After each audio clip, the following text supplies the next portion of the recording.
धन्यवाद सर.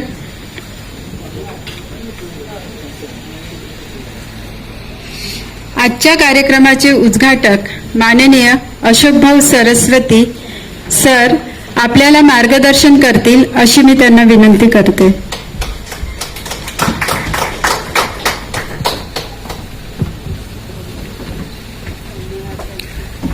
महाकारुणिक तथागत सम्यक संबुद्ध बोधिसत्व परमपूज्य डॉक्टर बाबासाहेब आंबेडकर, महात्मा ज्योतिबा फुले, सद्गुरू कबीर महाराज, सद्गुरू गाडगे बाबा, राष्ट्रसंत तुकडोजी महाराज यांच्या पावन स्मृतींना मी विनम्र अभिवादन करतो.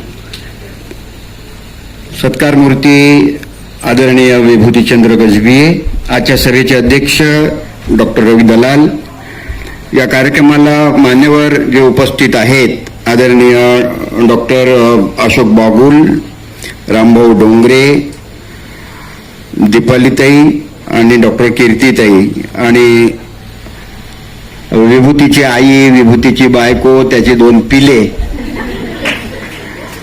आणि उपस्थित सर्व बंधू आणि भगिनींनो, सर्वप्रथम विभूती चंद्र गजभे यांचे मी मनापासून अभिनंदन करतो.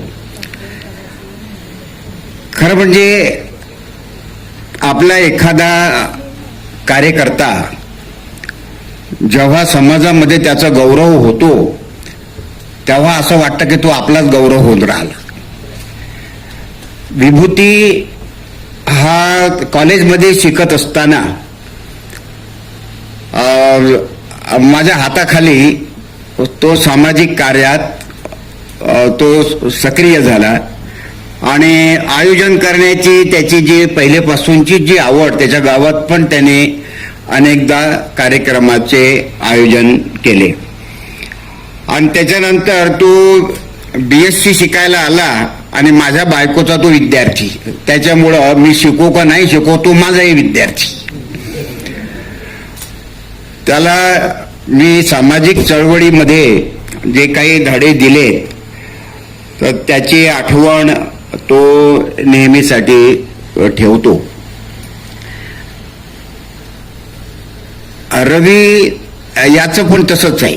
हा पण लहान असतानापासून माझ्या संपर्कात होता आणि त्याच्या अध्यक्षतेखाली आज मी सभेत बोलतोय.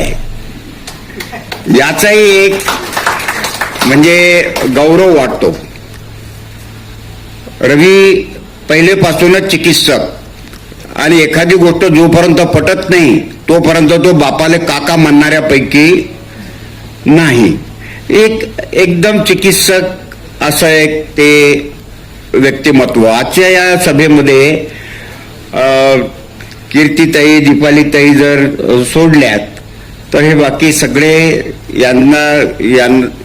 हे माझ्यासाठी सगळे सुपरिचित आहेत. डॉक्टर बाबासाहेब आंबेडकर राष्ट्रीय फेलोशिप अवॉर्ड हा विभूतीचंद्रला मिळाला. आता अवॉर्ड मिळाल्यानंतर काय करणार आहे? हे जे स्मृतिचिन्ह आहे ते स्मृतिचिन्ह आपल्या घरात लावेल. जे काही प्रशस्तीपत्र आहेत ते आपल्या घरात ठेवून देईल. तर त्याचा हे एवढ्यानं त्याचा काही उपयोग नाही आहे. समाज जेव्हा आपला गौरव करतो, आपल्यावरती विश्वास टाकतो आणि आपल्याला पुरस्कार देतो, त्याचबरोबर समाज आपल्यावर जबाबदारी टाकत असतो. आणि जबाबदारी कोणती टाकत असतो? जर बाबासाहेबाच्या नावानं तुम्हाला पुरस्कार दिला तर बाबासाहेब आंबेडकरांच्या चळवळीचं रक्षण करणे आणि बाबासाहेबाच्या चळवळीला पुढे नेणे ही आपल्यावरती समाजाने जबाबदारी टाकलेली आहे. ज्या ज्या वेळी तुम्हाला हे स्मृतिचिन्ह दिसेल त्या त्यावेळी तुम्हाला आठवण राहिली पाहिजे की मला हे स्मृतिचिन्ह काय सांगते आहे. हे साऱ्या लोकांची चेहरे आपल्याला आठवले पाहिजेत की या लोकांच्या समोर मला हे स्मृतिचिन्ह नागपूरने दिलं आणि त्यांनी माझ्यावर ही जबाबदारी टाकली की बाबासाहेब आंबेडकरांची चळवळ मला मागे येऊ देता येणार नाही, पुढे नाही नेता आली तर ठीक आहे, पण कमीत कमी त्याला मागे नेऊ देता येणार नाही. तर ही जबाबदारी विभूतीवरती या पुरस्काराने टाकलेली आहे. आज आपण अशा पिरियडमध्ये आपण हा पुरस्कार विभूती चंद्र स्वीकारत आहे की ज्यावेळी आपण गुलामगिरीच्या उंबरठ्यावर आहोत. तर बाबासाहेब आंबेडकर जर आज असते तर बाबासाहेब आंबेडकरांनी आज काय केलं असतं. आपल्याला पहिल्यांदा समजून घेतलं पाहिजे की बाबासाहेब आंबेडकर म्हणजे 6 फुटाचा व्यक्ती नाही, बाबासाहेब आंबेडकर म्हणजे फोटो नाही, तर बाबासाहेब आंबेडकर म्हणजे समता, स्वातंत्र्य, बंधुत्व, न्याय, बुद्धिप्रामाण्यवाद ही चळवळ.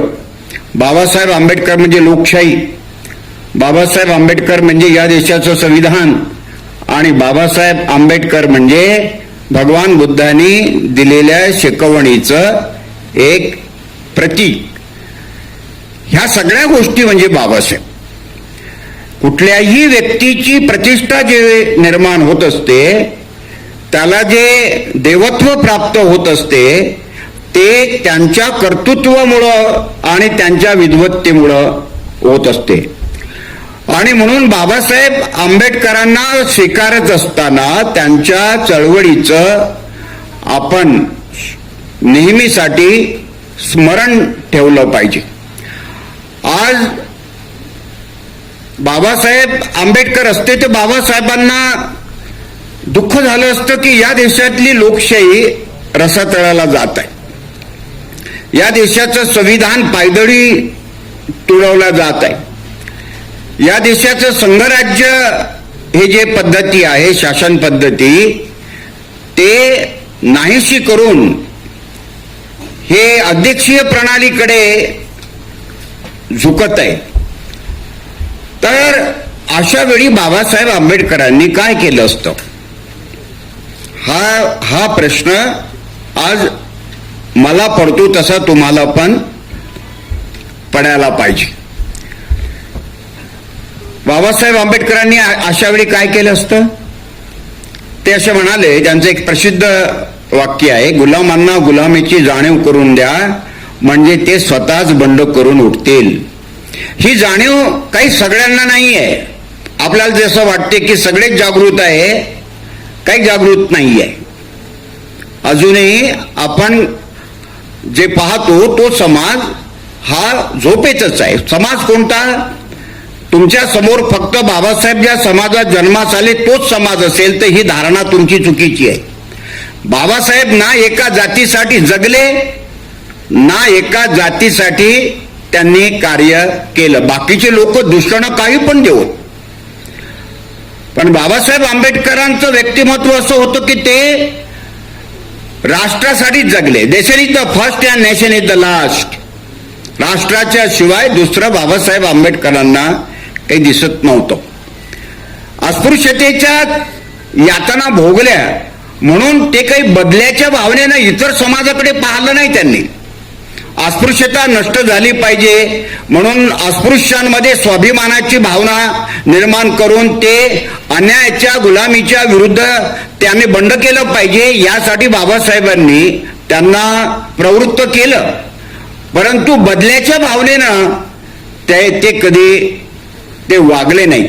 आणि म्हणून बाबासाहेबाचा समाज म्हणजे बाबासाहेबाचा हा SC ST OBC हा जो शूद्र आणि अतिशूद्र समाज, त्याच्यामध्ये ब्राह्मणांच्या तमाम बायका पण येतात, हा तमाम ज्याचं शोषण केलं जात आहे, जो दुःखी समाज आहे, तो समाज म्हणजे बाबासाहेब आंबेडकरांचा समाज.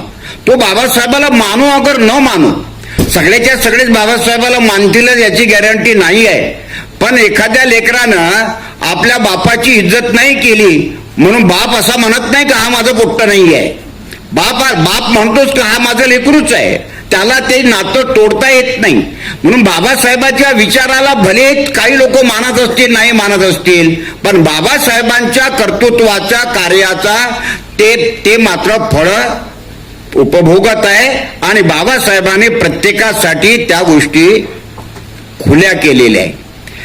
आज आपण या देशामध्ये एक लोकशाहीच्या रक्षणासाठी सतत जागृत राहिलो पाहिजे. आणि नुसतं जागृत नाही तर आता आपण लढाईसाठी पण खंबीरपणे उभं राहिलो पाहिजे. बाबासाहेब असे म्हणाले की लोकशाही यशस्वी करायची आहे ना, तर या देशातला विरोधी पक्ष पण तेवढाच मजबूत पाहिजे. पण या देशामध्ये सत्ता असा प्रयत्न करते आहे की विरोधी पक्ष हा याचं उच्चाटनच झालं पाहिजे. विरोधी पक्ष नावालाच नाही पाहिजे का. तुम्ही आजची जर बातमी जर पाहिली असेल तर लोकांनी निवडून दिलेला पक्ष पुन्हा सत्ताधाऱ्यांनी पंजाबमध्ये पुन्हा गिळंकृत केला आणि ते सरकार त्यांनी ते म्हणजे पाडण्याच्या याच्यामध्ये ते आलेले आहे. तर हे दोन व्यक्तीवरती किंवा एका पक्षावरती किंवा एका संघटनेवरती तो आघात नाही आहे, तो या देशाच्या लोकशाहीवरती आघात आहे. आणि म्हणून तो प्रत्येक नागरिकावरती, तो लोकशाही मानणाऱ्या प्रत्येक नागरिकावरती तो आघात आहे. हे आपण मान्य केलं पाहिजे. आणि म्हणून लोकशाहीच्या रक्षणासाठी, संविधानाच्या रक्षणासाठी, धर्मनिरपेक्षतेच्या रक्षणासाठी आपण एक संघटितपणे आपण त्याचा विरोध केला पाहिजे. हे आजची गरज आहे. जेव्हा लढाईच्या मैदानात आपण असं उतरतो तेव्हा मला काही धोके संभवतात. मी रवीला आणि विभूतीला दोघांच्याही समोर जेव्हा मी हा विचार मांडतो तेव्हा तुम्ही तो व्यक्तिगत घ्यायचा नाही.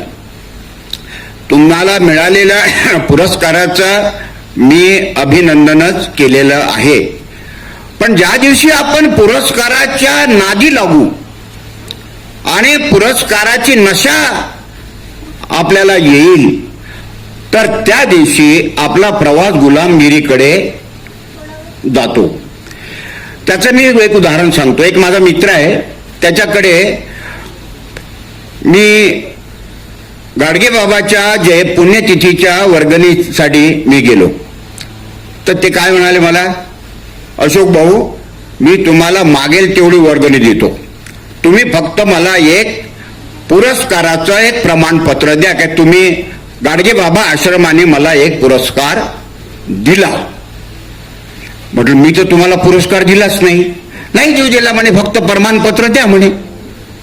म्हटलं प्रमाणपत्राचं तुम्ही काय करणार आहात, तर मला राष्ट्रपतीचा पुरस्कार मिळवायचा आहे म्हणे आणि त्याच्यासाठी असे अनेक प्रमाणपत्र मला मिळवायचे आहे. म्हटलं मी तुम्हाला प्रमाणपत्र, तुमच्या पुरस्काराचं एक प्रमाणपत्र दिलं आणि काही कारणास्तव उद्या तुम्ही जेलमध्ये गेले तर माझ्या प्रमाणपत्राचं काय होईल. त्याचा गाडगे बाबा आश्रमावरती आणि गाडगे बाबाच्या विचारधारेवरती फायदा होईल की त्याचा तोटा होईल. मी म्हटलं पहा डॉक्टर, तुम्ही मला एकही रुपया वर्गणी नाही दिली तरी चालेल, पण तुम्ही मला हे खोटं प्रमाणपत्र मागू नका. विभूती, समाजामध्ये असे अनेक लोक पैदा झाले का द्या हो पुरस्कार, द्या हो पुरस्कार, द्या हो पुरस्कार. आणि पुरस्कार मागणाऱ्याची संख्या जास्त झाल्यामुळं पुरस्कार वाटण्याची दुकानं तयार झालेली आहेत. पुरस्कार घेता का, पुरस्कार घेता का, 500 रुपये भरा आणि या मग तिथं. म्हणजे 500 लोकांचे 500 रुपये जमा करायचे आणि त्यांना पुरस्कारासाठी बोलवायचं. कोणी नाही गेले तरी तो येतो आणि त्याची बायको तरी येते. म्हणजे 500 दोन्ही 1000 लोक आले. दिल्लीचा एकही माणूस नसला तरी 1000 लोक राहतात आणि याचा धंदा तेजीत चालते आणि तिकडे तो उपराष्ट्रपतीला बोलावतो. हे पाहिलेलं आहे मी. माझ्यापर्यंत निरोप आला होता, अरे म्हटलं हे दुकानातलं हे पत्र नाही पाहिजे आम्हाला, याची काही गरज नाही आहे. हे का सांगतोय मी, मी जर म्हटलं की मला दलित मित्र पुरस्कार पाहिजे तर भाजप आज देते. आज जो कोणता सत्ताधारी पक्ष असेल त्या सत्ताधारी पक्षाची लाल घोटा ते तुम्हाला राज्य सरकारचे पुरस्कार तसेच देतील. मग सरकारी पुरस्कार कोणाला मिळतात तुम्हाला माहिती आहे? सरकारी पुरस्कार त्यांना मिळतात जे फक्त लाल घोटतात, ज्यांना कशाचेही समाजाच्या प्रतीही त्याचं काही कर्तव्य नाही आहे, आणि ज्यांना द्यायला पाहिजे ते त्यांच्या नजरेत पण येत नाही, कारण ते काही आपला बायोडाटा तुम्हाला लिहून द्यायला रिकाम पण नाही त्यांचं. ते कशाला देतील रिकाम? ते कशाला तुमचा बायोडाटा लिहायला देतील? तुला वाटत असेल तर दे, नाही वाटत असेल तर नको देऊ. आणि तू दिला काय नाही दिला काय, तुझ्या देण्यानं घेण्यानं काय देणं घेणं आहे का रे आमचं? समाज जो आमची इज्जत करतो तो सगळ्यात मोठा पुरस्कार आहे, आणि तो पुरस्कार सोडून तुमच्या पायाशी लोटांगण घालायचं, लाळ घोटायची आणि पुरस्कार मिळवायचा, ही जी प्रवृत्ती आज वाढत आहे याच्यामधून माणसं गुलाम करण्याच्या दिशेने पण जात आहे. आणि म्हणून त्याला रोखलं पाहिजे, त्यालाही प्रतिबंध घातला पाहिजे. तुम्ही दोघे जण त्या पुरस्काराच्या निश्चित लायकीची आहात. विभूती निश्चितच लायकीचा आहे, कारण हा खेड्यातून आलेला आहे. असं खेड का ज्या खेड्यामध्ये प्रचार करायलाही कोणी जात नाही. निवडणुकीच्या वेळी प्रचार करणारे कुठं प्रचार करतात? रोडनं. आणि त्याचं गाव आहे 12 किलोमीटर आत. त्या 12 किलोमीटर आत जायसाठी तिथं गाडी नाही. आपल्याजवळ गाडी घोडं असेल तर जाऊ आपण, तिथं कसं जाईल? हा एवढ्या लहानशा आणि इंटेरियल मधल्या खेड्यातून आलेला हा तरुण पोरगा कास्ट्राईकचा नेता पण होतो आणि सामाजिक कार्यात तो अग्रेसर पण होतो. हे अभिनंदन करण्यासारखंच आहे. म्हणजे त्याच्यासाठी तो निश्चितच पात्र आहे, याच्यात अजिबात दुमत होण्याचं कारण नाही आहे. आणि म्हणून आपण एक सजग नागरिक, तू सजग मुलगा पण आहे, कारण मी मागच्या वेळी पाहिलं की तुझा सत्कार होताना तू तुझ्या आईला पहिल्यांदा प्राधान्य देतो. आई कुठे आहे? म्हणजे त्याला मिळालेलं स्मृतिचिन्ह आणि प्रशस्तीपत्र तो त्याच्या आईच्या हातात देतो. लहान गोष्ट नाहीये ही. मी हेही पाहिलं, एक्झिक्युटिव्ह इंजिनियर त्याचा सत्कार होतो आणि त्याची माय पण असते तिथं. माय अडाणी असते, मायला लोकांच्या समोर येऊ देत नाही तो. हे पण मी पाहिलेलं आहे. म्हणजे काही वर्षापूर्वी नागपुरात 1-2 हे वृद्धाश्रम होते. डॉक्टर साहेब आज 18-19 तरी वृद्धाश्रम असतील. आणि आई वडील या जमान्यात नकोशे होतात. बायको येईपर्यंत आई वडील, आणि बायको आली का मग धीरे धीरे आई वडील हे बाजूला सरकतात. पण विभूती, सार्वजनिकरित्या पण तू तुझ्या आईला अगदी तिची आठवण ठेवून तू तिला स्टेजवर बोलावतो. हे तुझ्या मधला तो जो एक आदर्श मुलगा आहे त्याचा पण हा गौरव आहे. बायकोला इथे आण मला म्हणावं लागलं, अरे तिला बोलाव ना, सत्कार तुझ्या एकट्याचा थोडा आहे. जसा तू तुझ्या आईला बोलावतो तसा तुझ्या बायकोलाही बोलाव.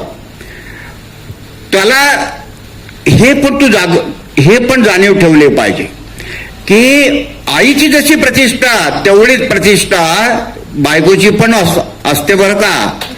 ही फक्त क्षणाची तुझी बायको आहे, अनंत काळची माताच आहे. जेवढं पालन पोषण तुझं तुझ्या आईनं केलं ना, आज तुझं पालन पोषण तुझी बायकोच करते. तू काहीच नाही करत, हे लक्षात घे. फक्त पैसे कमावतो, जे काही करते आहे ते तुझी बायको करते. म्हणून हे दोनही संस्थानं हे दोनही संस्थानं सारख्या पद्धतीनं तुला हाताळता आले पाहिजे, तरच तू यशस्वी होशील, नाही तर दरार तयार होईल. जशी जशी तुला तुझ्या बायकोची, तुझ्या आईची आठवण येते, त्याच क्षणी तुझ्या बायकोची पण तुला आठवण आली पाहिजे. हे तू जपावं, ही पण मी तुला विनंती करतो. मी पहिल्या याच्यात बोलून राहिलो म्हणजे साऱ्याच्या वाट्याचं मीच बोलून घ्यावं असं काही नाहीये. हा, मी आवर्त घेतलं पाहिजे, कारण डॉक्टर बागुल साहेब खूप सुंदर बोलतात. हा, डोंगरे साहेब खूप सुंदर बोलतात आणि रवी पण खूपच सुंदर बोलतो. हा, आता हे सगळेच जर बोलायला लागले तर आपण काही सगळे आपल्याजवळ कुठं वेळ आहे सगळ्यांचं ऐकायचं? आम्हाला सगळ्यांना चांगलं बोलता येते, तुम्हाला ऐकायचं आहे, पण तुमच्याजवळ तेवढा वेळ नसल्यामुळं तुम्ही म्हणाल आम्ही ऐकतो म्हणून चराट जास्त लांबू नको, जरा आवर्त घे. म्हणून मी परत एकदा विभूतीचं मी अभिनंदन करतो, त्याच्या आईचं, त्याच्या बायकोचं पण अभिनंदन करतो, आणि तुम्ही मला ऐकून घेतलं त्याबद्दल तुम्हा सगळ्यांचं मनपूर्वक आभार मानतो आणि आपली रजा घेतो. धन्यवाद. जय भीम, जय ज्योतिबा, जय लोकशाही, जय संविधान.